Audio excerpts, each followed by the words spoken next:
Lalu terrealisirlah keadilan Allah Azza wa Jalla. Maka kambing-kambing yang tidak bertanduk mengambil bagian, membalas kepada kambing-kambing bertanduk yang ketika di dunia menzalimi mereka. Setelah kisos antara sesama binatang selesai, kadang-kadang kisos itu terjadi dari binatang kepada manusia, karena banyak manusia yang zalim kepada binatang ketika di dunia. Maka binatang itu menuntut balas.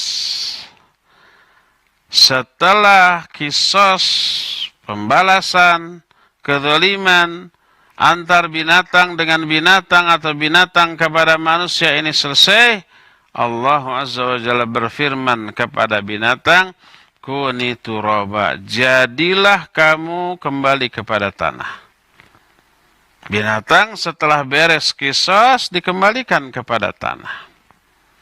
Tidak terus diproses sampai ke surga, ke neraka, tidak. Terlihatlah mereka ini oleh orang-orang kafir, maka berkatalah orang kafir.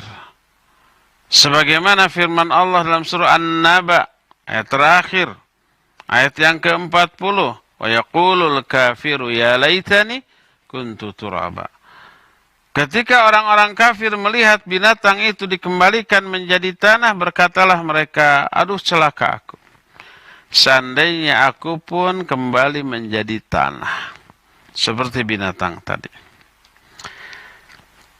Tapi itu hanya angan-angan kosong. Mereka tidak dikembalikan jadi tanah seperti binatang. Mereka diproses terus, dihisab.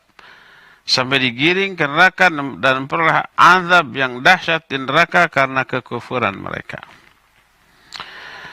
Dan semua penjelasan tadi, baik ayat, hadis, penjelasan para ulama, para sahabat, menunjukkan pendapat yang lebih kuat, binatang-binatang pun dihidupkan kembali, dibangkitkan kembali, dan ditegakkan keadaan Allah antar sama binatang atau antar binatang dengan manusia.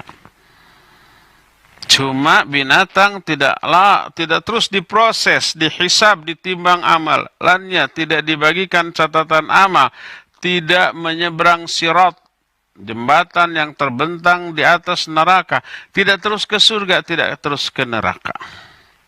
Sudah dikembalikan jadi tanah, hanya manusia dan jin saja yang mengalami proses hisab sampai berujung di surga atau di neraka.